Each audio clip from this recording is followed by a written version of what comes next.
जी, आज हमारा interview skills class 4 है और ये स्किल्स डेवलपमेंट इनिशिएटिव के हवाले से हम काम कर रहे हैं और ये अलुमनाई एकेडमी से ये कोर्स को लॉन्च किया जा रहा है फ्रॉम हैदराबाद। क्योंकि आज हमारा सेशन 4 है और आज हम बात करेंगे अपने इंटरव्यू इवेंट के ऊपर कि जिस दिन इंटरव्यू होता है तो वो कैंडिडेट क्या एक्सपीरियंस करता है और उसमें उसका क्या बिहेवियर होना चाहिए, नंबर 1। नंबर 2, उसके आज के सेशन के अंदर हम डिस्कस करेंगे कि फोकस हमारा होगा कि पुलिस सर्विसेज इन पाकिस्तान और जुडिशरी सर्विसेज के अंदर क्या इश्यूज हैं और उसके अलावा उसके सॉल्यूशंस क्या है, और प्लस में हम उस इंटरव्यूज़ के अंदर क्या हॉट टॉपिक्स आजकल पूछे जा रहे हैं अक्रॉस पाकिस्तान, चाहे वो आपने सिंध पुलिस सर्विसेज के अंदर आप अप्लाई कर रहे हो या जुडिशरी के या पंजाब या बाकी प्रोविंसेस के अंदर।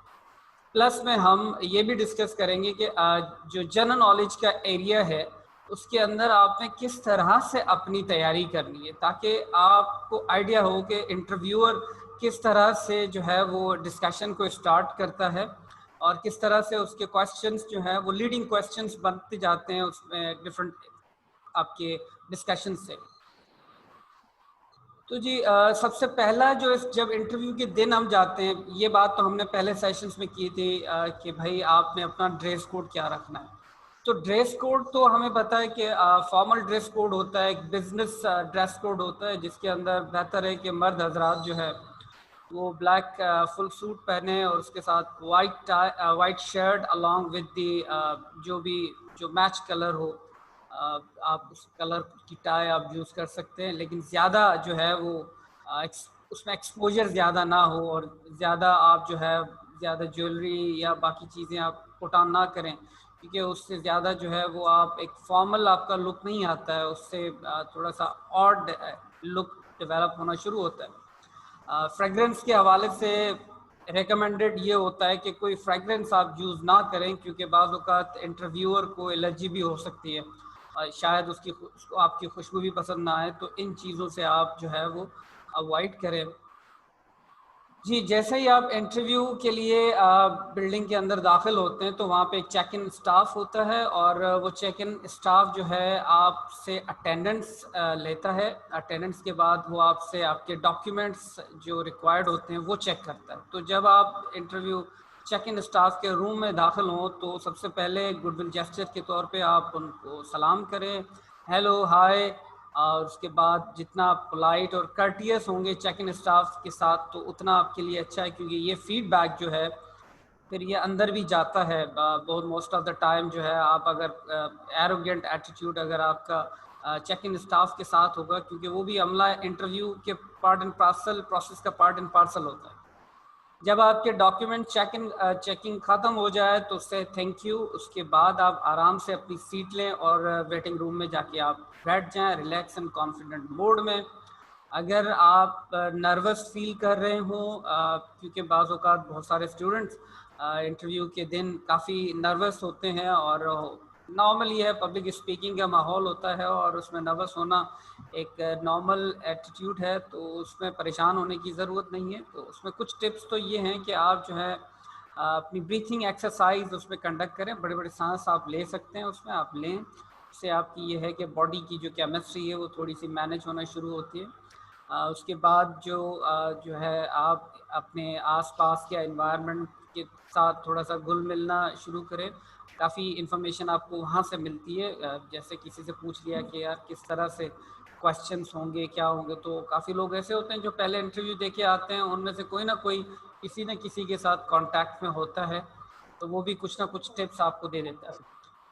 तीसरी बात जी ये कि आप जो है इंटरव्यू के दिन कोई भी चीज़ अपने साथ रटने के हवाले से, या आप सोच रहे होंगे कि ये चीज़ मैं इंटरव्यू के दिन याद करूँगा, ये करूँगा, तो प्लीज़ कोई भी नई चीज़ या कोई भी पुरानी चीज़ पढ़ने की या रटने की ज़रूरत नहीं है। जो आपने किया वो डन है। अब आप जो है आपने उसको डिस्प्ले करना है। तो बेहतर यही होता है कि आप इंटरव्यू के दिन कोई अखबार बैठ के पढ़ें, और इंटरव्यू के दिन आपने अखबार ज़रूर पढ़नी है, क्योंकि उस दिन क्या इवेंट्स हुए वो आपको मालूम होना चाहिए। तो most of the time interviewer पूछ भी लेता है, क्योंकि अगर अगर आपका इंटरव्यू 11-12 बजे तक के टाइम में हो रहा है या 10 बजे के टाइम पे हो रहा है, तो आप आपसे एक्सपेक्ट किया जाता है कि आपने अखबार पढ़ी होगी और आज के करंट अफेयर का आपको इल्म होगा। तो ठीक है जी, यहाँ तक ये बात हो गई कि आपने इस तरह से डील करना है। फिर आप इंतज़ार करें ताकि आपको इंटरव्यू कमेटी के लिए के सामने पेश करने के लिए आपको बुलाया जाए। जी, जैसा मैंने अपने लास्ट सेशंस में और मैं बारहा ये बात डिस्कस करता आ रहा हूँ आप लोगों के साथ, तो जो जब आपसे ये पूछा जाता है कि इनिशियली कि tell us something about yourself, तो उसमें आप जो है जिस तरह से आपको आंसर आउट करना है, तो उसकी टिप्स हमने अपने लास्ट सेशन में भी डिस्कस की थी। तो उसमें डेफिनेटली आपने अपनी लेटेस्ट जो डिग्रीज होती हैं वही आपने उसमें डिस्कस करनी है। तो जो इनिशियल क्वेश्चंस होते हैं मोस्ट ऑफ द टाइम जो इंटरव्यूअर है वो आपकी लास्ट 2 डिग्री से ही पूछता है, स्टार्ट वहीं से करता है जी। अगर आप कहते हैं कि जी सर मैंने एमए और एलएलबी किया है या बीए एलएलबी किया है, तो बीए का अगर आपने सब्जेक्ट बता दिया कि मैंने बीए पॉलिटिकल साइंस किया है, बीए इकोनॉमिक्स किया है, बीए हिस्ट्री किया है, तो वहाँ से टोकन क्वेश्चन जो है वो इंटरव्यूअर वहाँ से स्टार्ट करता है। अगर आप लॉ ग्रेजुएट है तो डेफिनेटली लॉ से तो आपसे पूछा ही जाएगा, तो वो वहाँ से आपसे स्टार्ट करता है। तो आप इस बात का ध्यान करें कि जब आप इंटरव्यू के लिए जाएं तो उस दिन जो है आपने अपने जो आपकी डिग्रीज हैं उन सब्जेक्ट्स के बारे में एटलीस्ट आपकी अंडरस्टैंडिंग अच्छी होनी चाहिए, ताकि आप जो है टोकन क्वेश्चंस को प्रॉपरली आंसर आउट कर सकें। देखिए ये वो टाइम होता है जो आपको या तो इन करेगा या आउट कर देगा। इसी टाइम इसी मोमेंट के अंदर इंटरव्यूअर ये फील कर लेता है कि ये कैंडिडेट जो है डिफरेंट फ्रॉम अदर्स या इज नॉट जो है वो कैपेबल फॉर दिस पोजीशन। तो आप रेडी रहना है आपको और इन चीज़ों की मालूमात आपने अपने पास रखनी है जी। उसके बाद जब वो इंटरव्यूअर आपसे जनरल नॉलेज के ऊपर जब आपसे क्वेश्चन करता है तो उसकी हमने तैयारी कैसे करनी है। तो जो मोस्ट फेवरेट एरियाज जो आजकल लोगों से कैंडिडेट से पूछा जा रहा है, तो आपने अपनी तैयारी जो है वो 2 हिस्सों में बांटनी है।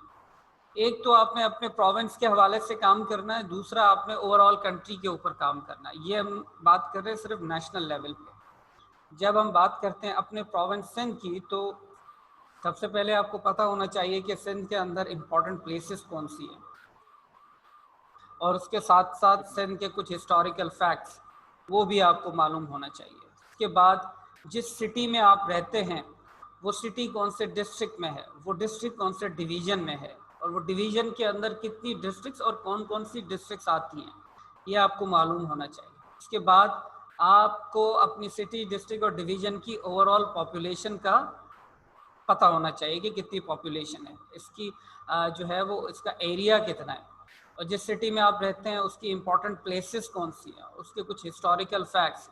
अगर आप कहते हैं कि सर मैं हैदराबाद में हूँ, तो आपको हैदराबाद की पॉपुलेशन का पता होना चाहिए। उसके बाद यहाँ के कौन से इम्पोर्टेंट प्लेसेस है वो आपको मालूम होना चाहिए। हैदराबाद का एरिया कितना है ये आपको मालूम होना चाहिए। हैदराबाद एज अ डिवीज़न जो है वो अलग अलग, उसके अंदर कितनी डिस्ट्रिक्ट्स हैं वो आप, और कौन कौन सी डिस्ट्रिक्ट्स हैं वो आपको पता होनी चाहिए। इसके हिस्टोरिकल फैक्ट्स क्या है और इम्पोर्टेंट प्लेसेस हैदराबाद में कौन कौन सी हैं। तो ये चीज़ें जी एक्सपेक्ट की जाती हैं कि जिस शहर में कोई रहता है तो उसको अपने एरिया और अपने शहर का पता हो। जी जी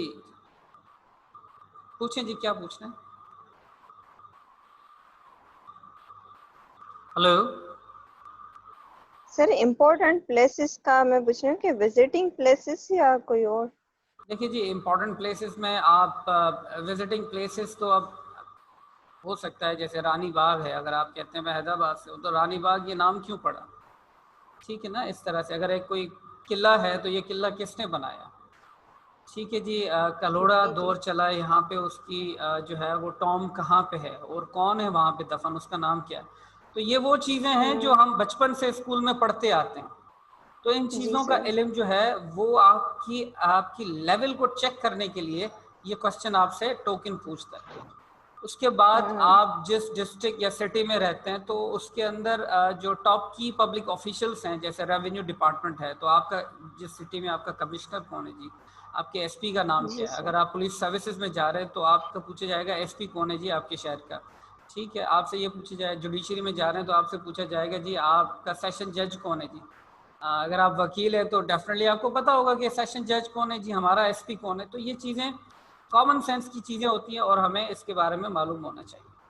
पॉपुलर बुक्स और आथर्स सिंध सूबे के हवाले से आपको पता होना चाहिए कि पाकिस्तान के अंदर ये आपको सीएसएस के सिलेबस में, पीसीएस के सिलेबस में ये एक ऑर्गेनाइज तरीके से चीज़ें आपको आराम से मिल जाएंगी कि सिंध की पॉपुलर बुक्स कौन सी हैं और सिंध के पॉपुलर आथर्स कौन से हैं, ये नाम आपको आने चाहिए। एक बात। फिर हम बात करते हैं पाकिस्तान की। तो पाकिस्तान के अंदर आपने किस तरह से तैयारी करनी है। पाकिस्तान के अंदर पहले तो आपको पता हो कि पाकिस्तान का करंट पॉलिटिकल सेटअप क्या है जी। सूबाई असम्बली का क्या सेटअप है, इसमें स्पीकर कौन है, डिप्टी स्पीकर कौन है। नेशनल असम्बली पे चले जाए, फिर उसी तरह से आप सेनेट में चले जाएं, प्रेसिडेंट का नाम, प्रेसिडेंट किस शहर से है, प्राइम मिनिस्टर किस शहर से है, उनके नाम, चारों सूबों के चीफ मिनिस्टर के नाम, आज़ाद कश्मीर के पीएम का नाम, आपका गिलगित बल्तिस्तान का जो सेटअप बना है उसके बारे में आपको मालूम होना चाहिए।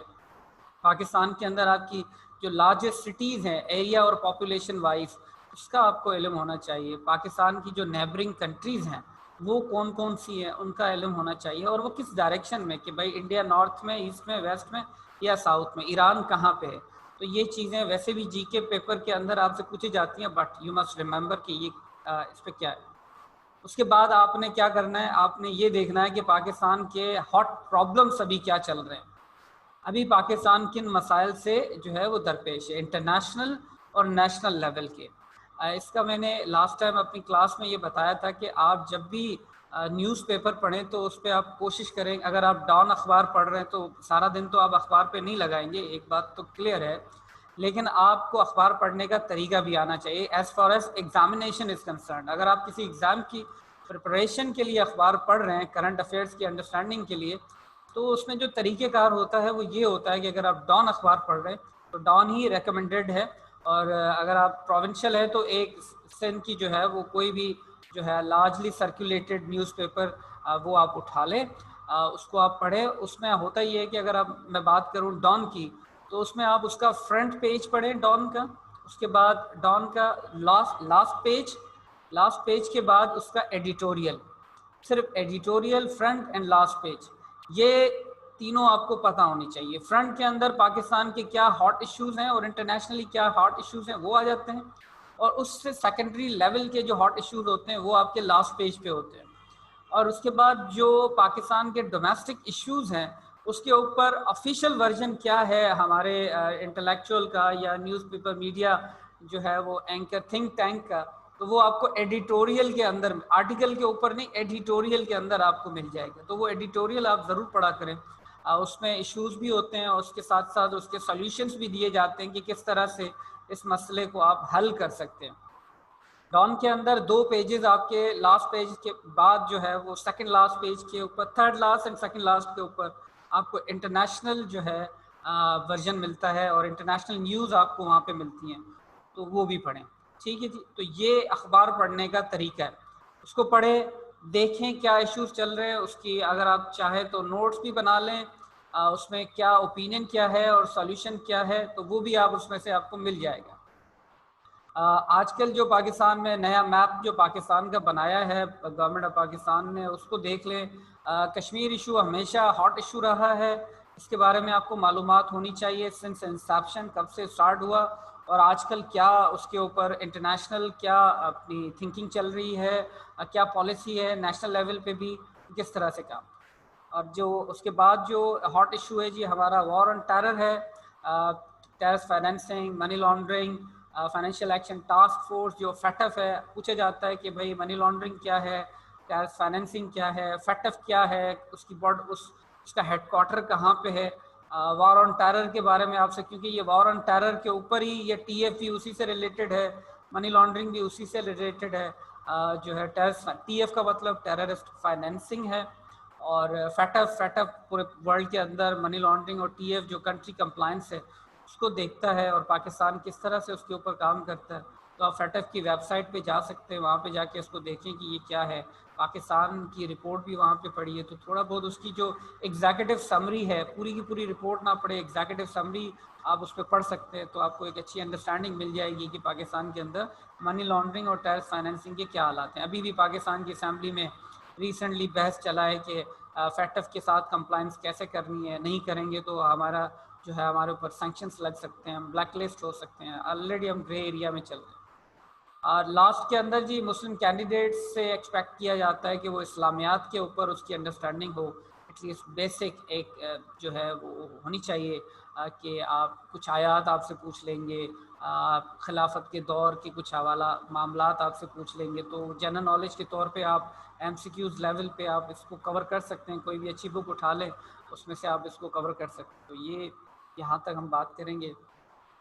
उसके बाद जी वर्ल्ड के अंदर हॉट इश्यूज क्या चल रहे हैं वो आप 1 महीने 2 महीने की अखबारात उठा लें, उसके अंदर आपको पता लग जाएगा कि वर्ल्ड ओवर हॉट इश्यूज क्या चल रहे हैं, कौन सी कंट्री में क्या प्रॉब्लम चल रहा है। कोरोना के बारे में आजकल आपसे बात की जाएगी, उसके हवाले से डिस्कस किया जाएगा। तो कोरोना की भी आपको अंडरस्टैंडिंग होनी चाहिए कि क्या है ये कोविड-19 और ये किस तरह से फैलता है और दुनिया ने इसको किस तरह से कंट्रोल करने की कोशिश की है और इसमें कितना रिस्क है। उसके बाद इंटरनेशनल ऑर्गेनाइजेशंस की एब्रीवेशंस पूछ लेते हैं, उसका हेडक्वार्टर पूछ लेते हैं। UN का पूछ लिया, नाटो की एब्रीवेशन पूछ ली, हेडक्वार्टर पूछ लिया, उसका उनके हेड कौन है जी, सार्क के बारे में, ब्रिक्स। तो इन जो इंटरनेशनल मोस्ट पॉपुलर ऑर्गेनाइजेशंस है उनका हेडक्वार्टर आपको पता हो, उनकी एब्रीवेशन का आपको पता हो जी। उसके बाद उनको हेड कौन कर रहा है, टॉप की पोजीशंस उनकी कौन है और उनको कौन लोग हैं।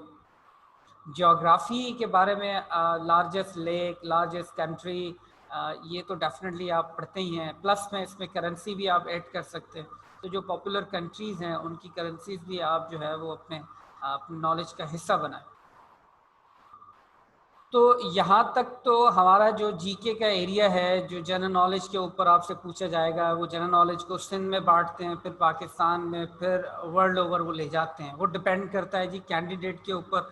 कैंडिडेट अगर अच्छे जवाबात देता है तो उसको थोड़ा सा खींचने की ज़रूर कोशिश करते हैं, उसको ज़्यादा एग्जामिन करते हैं। ये आप ही उनको अपॉर्चुनिटी देते हैं। अगर आपने स्टार्ट में ही अच्छे जवाबात दिए तो आपसे और मज़ीद क्वेश्चंस आपसे पूछे जाएंगे। तो इसका मतलब ये है कि आपके चांसेस सिलेक्शन के बढ़ रहे हैं जब आप अच्छे जवाब दे रहे हैं।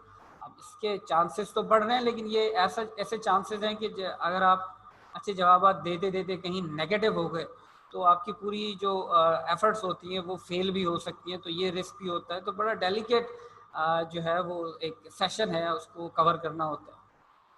अच्छा, यहाँ तक आपका कोई क्वेश्चन है तो आप मुझसे पूछ सकते हैं।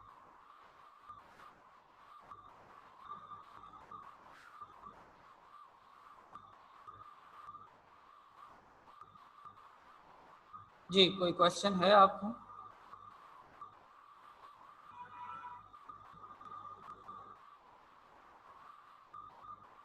आवाज आ रही है पीछे? जी सर, आवाज आ रही है। चलिए बता देना यार, अगर कोई सवाल नहीं है तो आप मुझे बता सकते हैं कि सर कोई क्वेश्चन नहीं है, ताकि मैं आगे बढ़ सकूं। मुझे बाज़ों का लगता है कि शायद आवाज़ नहीं पहुंच रही। तो आपका कोई सवाल नहीं है ना अभी? नहीं सर, अभी तो फिलहाल तो नहीं है सर, बस आगे नेक्स्ट में देखें इंशाल्लाह। चलिए ठीक ठीक है जी।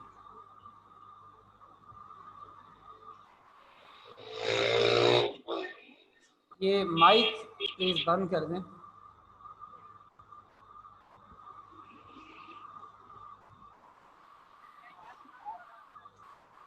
जी, यहाँ तक तो हमारा जनरल नॉलेज का एरिया कवर हो गया। इस तरह से हमने इसको ऑर्गेनाइज करना है।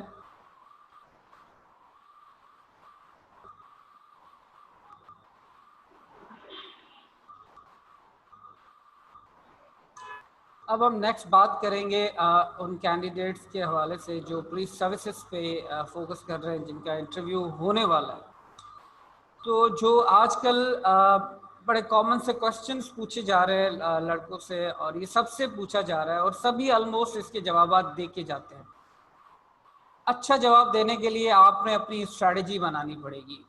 अच्छा जी, जो कॉमन क्वेश्चंस पूछे जा रहे हैं कि भाई आप इन्वेस्टिगेशन के बारे में बताएं, FIR के बारे में बताएं, इंक्वायरी के बारे में बताएं, इन्वेस्टिगेशन और इंक्वायरी में फ़र्क बताएं। अच्छा, एक तो सीधा सीधा आप इन्वेस्टिगेशन की आप एज इट इज़ जो डेफिनेशन लॉ बुक्स के अंदर दी गई है वो आप बता देते हैं और वहीं पे स्टॉप दे देते हैं। ये प्लीज किसी का माइक ऑन है तो वो माइक बंद कर दे।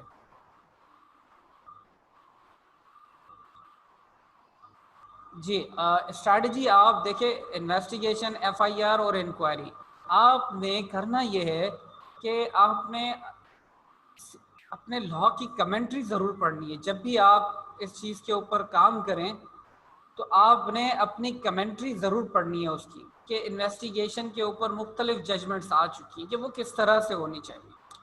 तो अगर आप सीधा सीधा बताएं कि भाई इन्वेस्टिगेशन का मतलब सर कलेक्शन ऑफ एविडेंस है, फाइंडिंग द फैक्ट है, लेकिन इसमें कुछ और भी, जब आप कमेंट्री पढ़ेंगे ना तो उसमें बहुत सारी और चीज़ें भी आपको मिलेंगी कि यह इम्पार्शियल होना चाहिए। इन्वेस्टिगेशन का मतलब ये नहीं होता कि एक्यूज्ड को जहन में रखते हुए उसके खिलाफ ही एविडेंस कलेक्ट करना है। बाज़ औक़ात ये इंप्रेशन जाता है कि जो जिसके ऊपर जिसको एक्यूज बनाया जाता है और जब इन्वेस्टिगेशन कंडक्ट की जाती है तो वो बड़ी बायास होती है और प्रूव करने की कोशिश में लगा होता है ऑफिसर कि यही अक्यूज्ड है तो मैं इसी के खिलाफ एविडेंस कलेक्ट करूं।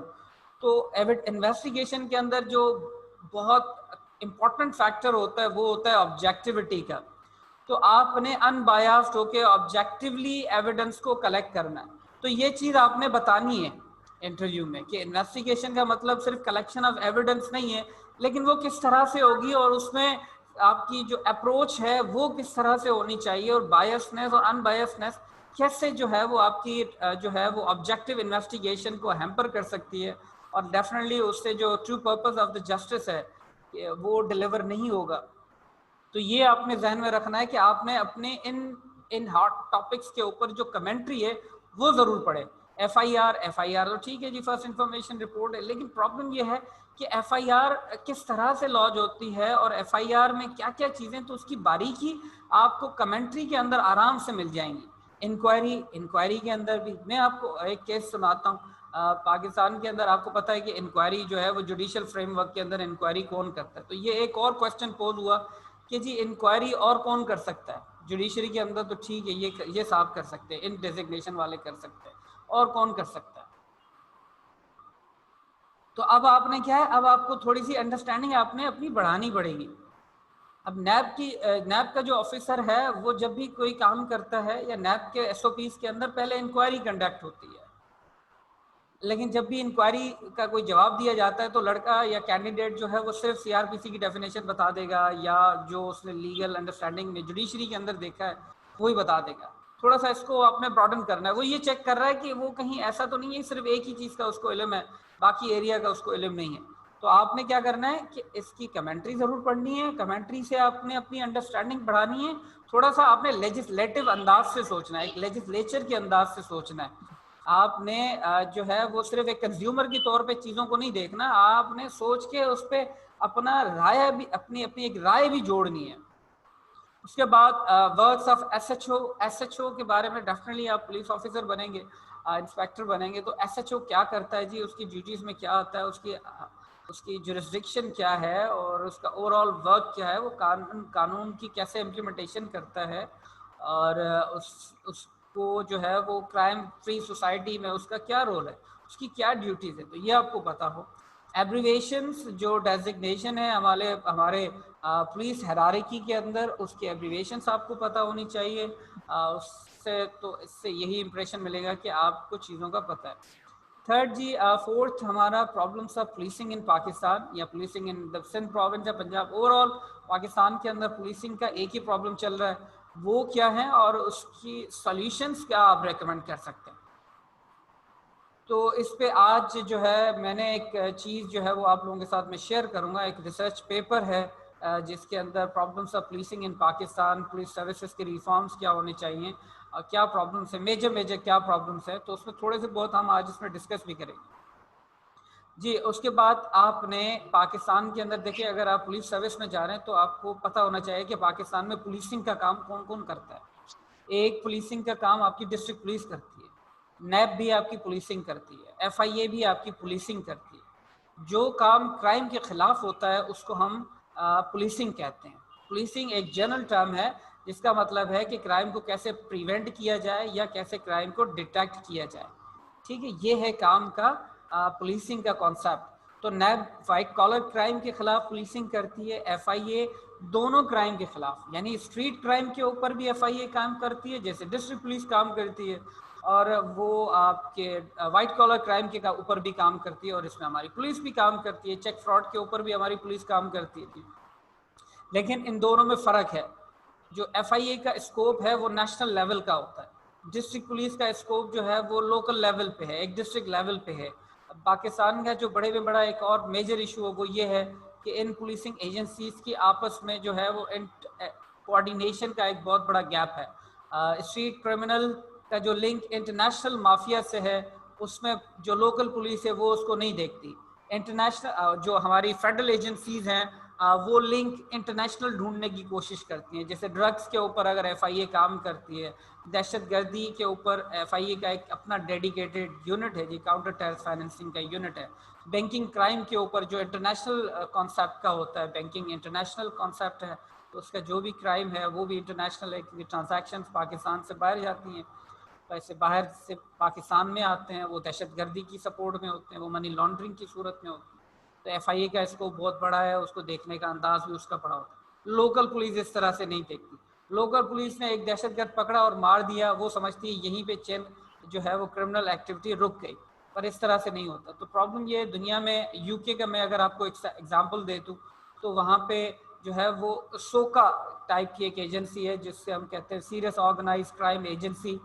वो एक पुलिसिंग एक प्लेटफॉर्म है जहाँ पे यूके गवर्नमेंट में किया ये है कि सारी यूके की जितनी भी लोकल और इंटरनेशनल उसकी एजेंसीज को उस नेटवर्क पे एक ही जगह पे लेके आ गए, और उसके अंदर एनजीओज भी हैं, उनके बाकी जो फाइनेंशियल रेगुलेटर्स हैं, कंपनी रेगुलेटर्स हैं, वो भी उस पोर्टल के अंदर, उस नेटवर्क के अंदर मौजूद है। दे exchange information with each other, banking के अकाउंट होल्डर्स की इन्फॉर्मेशन भी उसके अंदर आ जाती है।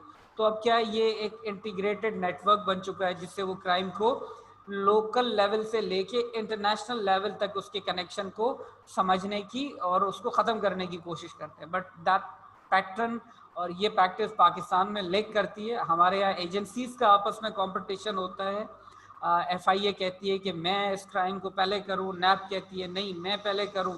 एक ही क्राइम के ऊपर दोनों एजेंसी साथ साथ बैठ के इन्वेस्टिगेट भी कर रही होती हैं। तो ये एक बहुत बड़ा प्रॉब्लम है। तो ये अंडरस्टैंडिंग आपको तब आएगी जब आप इन चीज़ों को इस एंगल से भी देखना शुरू करेंगे।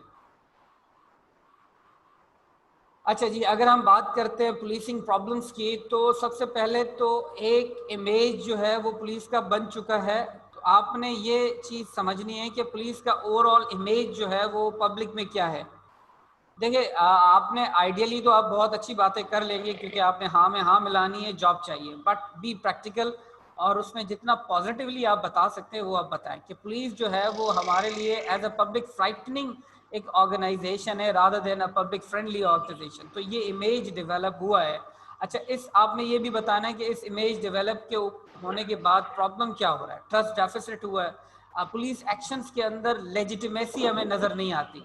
अगर एक कोई और एजेंसी किसी क्राइम में किसी को मार भी दे तो हम उसके ऊपर कोई नेगेटिव नहीं सोचेंगे, यार पैसे लेके मार दिया होगा, मासूम होगा, किसी को पकड़ा है तो फजूल गरीब को टार्चर कर रहे होंगे।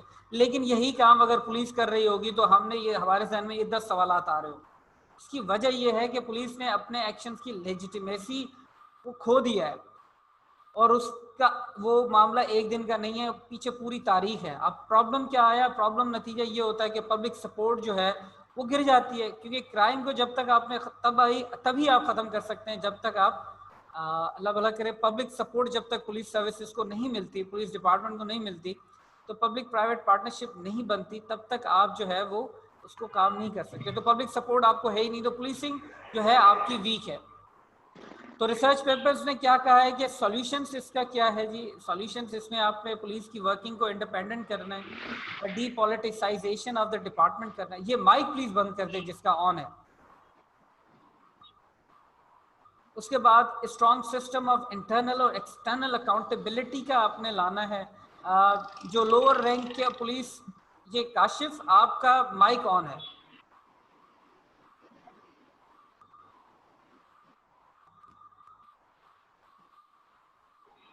काशिफ माइक बंद करें। सर ये ऑफ करे चलिए सर। करे शुरू।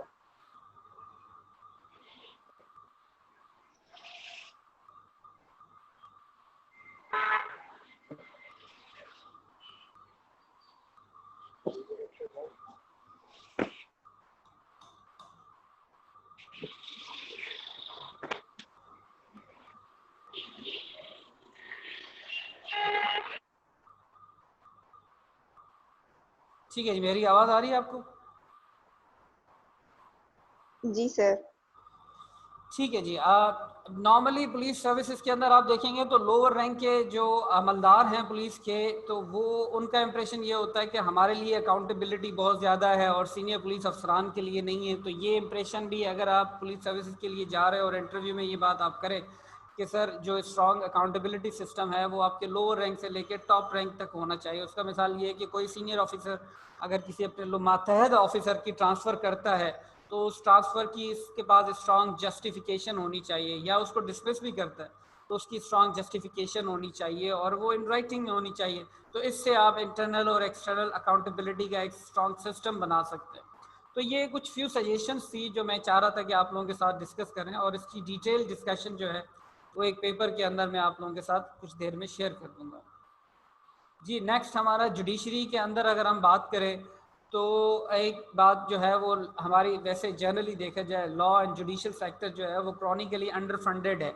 उसकी फंडिंग का एक बहुत बड़ा इशू है। उसको प्रॉपरली उसके अंदर जो है फाइनेंशियली उसके जो इश्यूज हैं उनको डील नहीं किया जाता, जिसकी वजह से लोग जो है वो सही तरह से उसमें परफॉर्म नहीं करते। अभी रिसेंटली 2008 या शायद 2009 से जो है वो जुडिशरी के अंदर उनके जो फंडिंग की अरेंजमेंट थी, एटलीस्ट सैलरीज जो है वो जजेस की बढ़ा दी गई हैं, उनको बेनिफिट्स भी दिए जा रहे हैं अच्छे खासे, but again they are under funded. बहुत सारे एरियाज जो है उस पर काम नहीं है। उसके बाद जो इंडिपेंडेंस है, उसकी इंटेग्रिटी जो है वो भी काफ़ी हद तक जो है वो डैमेज हुई है। उसके बहुत सारे इवेंट्स हैं, लोगों को 10-10 साल 20-20 साल तक फैसला उनका नहीं आता। उनके केसेस के अंदर डिले होता है, तारीख के ऊपर तारीख मिलती है। That causes the loss of the public confidence. और ये चीज़ें किस तरह से, जो ये मेजर इश्यूज है, ये किस तरह से हम ख़त्म कर सकते हैं, तो इसके ऊपर भी एक टोकन डॉक्यूमेंट मेरे पास अवेलेबल है। तो वो भी मैं आप लोगों के साथ अभी कुछ देर में शेयर करूँगा, क्योंकि अब हमारा सेशन थोड़ी देर के अंदर 2 मिनट के अंदर एंड होने वाला है। जी, आज हम यहीं तक रखेंगे। तो हमने आज जो है कवर किया कि पाकिस्तान, हमने इंटरव्यू के दिन क्या ड्रेस कोड करके जाना है, उसके बाद हमने कैसे चेक इन स्टाफ के साथ डील करना है, अपने डॉक्यूमेंट चेक करवाने। जब आप जाएं तो पहले अपने डॉक्यूमेंट्स घर पे सारे चेक कर लें कि जो भी रिक्वायर्ड डॉक्यूमेंट्स है वो आप अपने साथ लेके जा रहे हैं। तरीका ये होता है एक चेकलिस्ट अपनी बना लें, उसके ऊपर आप टिक करें कि ये डॉक्यूमेंट्स मैंने अपने पास रखे हैं। अगर वो अटेस्टेड रिक्वायरमेंट है तो वो भी अटेस्ट गैजेटेड ऑफिसर से आप करवा लें। उसके बाद आप चेक इन स्टाफ से कर्टिसी के साथ मिलें, और जब आपका काम ख़त्म हो जाए थैंक यू एक कर्टिसी में आप बोलें अच्छे मुस्कुराहट वाले चेहरे के साथ। फिर आप अपनी सीट पे बैठ जाएं। सीट पे जब आप बैठें तो इधर उधर के माहौल से लोगों के साथ डिस्कस करें, एक थोड़ा सा कन्वर्सेशनल जो है वो इनफॉर्मल स्टाइल क्रिएट करें ताकि फ्रेंडली इन्वायरमेंट क्रिएट हो। उसमें जितना मालूमात आप ले सकते हैं आप ले लें, लेकिन उसको बाज़ औक़ात होता ही है कि ऐसी चीज़ें